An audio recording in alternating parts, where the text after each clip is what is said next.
បាទអរគុណច្រើនបងអូននៅសំណួរនេះយើងតែងតែឆ្ងល់ទៀតថា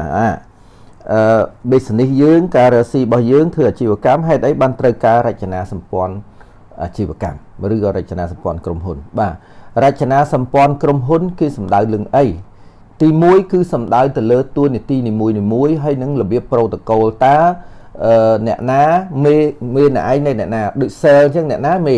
មិនមែនមេទាំងអស់ជាមេរបស់គាត់ទេបាទអាមួយគេហៅមេផ្ទាល់អាមួយមេប្រយោលមេផ្ទាល់មានន័យថាម៉េចមេផ្ទាល់ឧទាហរណ៍ថា marketing បាទគាត់នៅសាខាកអញ្ចឹងអាមេផ្ទាល់របស់គាត់គឺប្រធានសាខាហ្នឹងហើយដល់មេប្រយោលគាត់គឺនៅ head office អញ្ចឹងពេលយើងមានរចនាសម្ព័ន្ធយើងត្រូវស្គាល់ថាអ្នកណាមេផ្ទាល់អ្នកណាមេប្រយោលពេលយើងធ្វើ report ទៅយើង report ឲ្យអ្នកណាហ្នឹងហើយមានបញ្ហាយើងសួរអ្នកណាបើសិនណាជាយើងអត់មានរចនាសម្ព័ន្ធដូចយើងខ្វះ protocol អញ្ចឹងមនុស្សបុគ្គលិកយើង10នាក់20នាក់វល់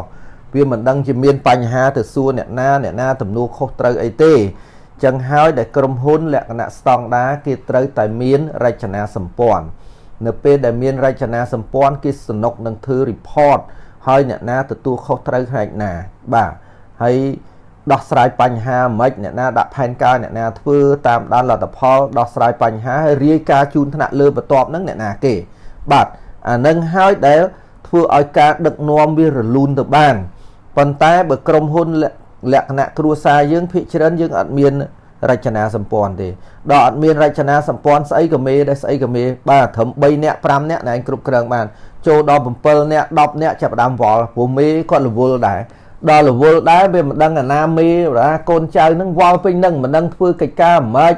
មិនដឹងអ្នកណាដាក់ផែនការឲ្យអ្នកណាបង្រៀនអញ្ចឹងនីតិវិធីដែលស្តង់ដារទៅបានទី1ត្រូវតែបង្រៀនបុគ្គលិកតាមតំណែងនីមួយៗឲ្យមាននីតិវិធីធ្វើការបានល្អ QA QC ទី2ឲ្យបង្វឹកការងារគាត់ទី3តាមដានលទ្ធផលដាក់ផែនការពួកគាត់ធ្វើទី4តាមដានលទ្ធផលព្រៀបផែនការទី5ដោះស្រាយបញ្ហាឲ្យគាត់បើសិនណាគេគាត់បានលទ្ធផលលើសនឹងគ្រប់នឹងលើសមានប្រាក់រង្វាន់លើកទឹកចិត្តបើទៀបជាងត្រូវកាត់ប្រាក់ខែគាត់ខ្លះបាទហើយធ្វើរីកាជូនមេអញ្ចឹងមេតាមឋានានុក្រមនីមួយបាទត្រូវតែដាក់ផែនការឲ្យបុគ្គលិកធ្វើហើយពេលបានលទ្ធផលទាំងអស់ដូចខ្ញុំបាននិយាយ5ចំណុចមិញហ្នឹងហើយរាយការណ៍ជូនមេបន្ទាប់នឹងហើយជារឿងសំខាន់ដល់តាជាប្រកម្មយើងខ្នាតទូចយើងអត់មានទាំងអស់ហ្នឹងបាទត្រឹម3ទៅ5នាក់គាត់គ្រប់គ្រងបានចូលដល់10 20នាក់ឃើញស្ថានភាព management គាត់វល់គាត់អត់ដឹងអ្នកណារាយការណ៍ទៅខាងណាអ្នកណា train ទៅខាងណាអ្នកណាស្ដាប់ទៅខាងណាអញ្ចឹងតែស្មើគ្នាពេកក្រុមហ៊ុនវល់ហើយបាទអញ្ចឹងធ្វើឲ្យក្រុមហ៊ុនអត់ទៅមុខទេដល់អត់ទៅមុខលទ្ធផលយ៉ាងម៉េចប្រៀបនឹងដៃគូប្រកួតចេញគឺប្រកួតចាញ់គេហើយដល់ប្រកួតចាញ់គេធ្វើឲ្យធ្លាក់ប្រាក់ចំណូលនិងធ្លាក់ប្រាក់ចំណេញនេះហើយជាមូលហេតុដែលយើងត្រូវតែមានរចនាសម្ព័ន្ធហ្នឹងមាន2បើសិនណាជាក្រុមហ៊ុនយើងត្រឹម10 20នាក់មួយសាខាទេយើងអាចមានរចនាសម្ព័ន្ធតែមួយត្រាក់ថ្នាក់យើងធម្មតាហ្នឹងបាទមានត្រឹមអគ្គនាយកមកប្រធាន marketing finance operation HR មាន supervisor ហើយចូលមកបុគ្គលិកតែម្ដងប៉ុន្តែបើយើងមានសាខាពី3 4 5ឡើងទៅត្រូវតែមានការគ្រប់គ្រងរចនាសម្ព័ន្ធបែប2ប្រភេទ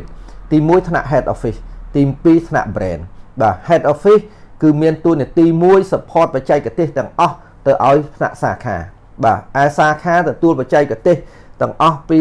ថ្នាក់ head office ហើយយកមកអនុវត្តការងារគ្រប់គ្រងបុគ្គលិកឲ្យបានល្អប្រៀបដៃគូប្រកួតប្រជែងឲ្យត្រូវនឹងតម្រូវការអតិថិជនបាទបើសិនណាជាបងប្អូនយល់នីតិវិធីបែបខ្ញុំនិយាយខាងលើធ្វើអាជីវកម្មយើង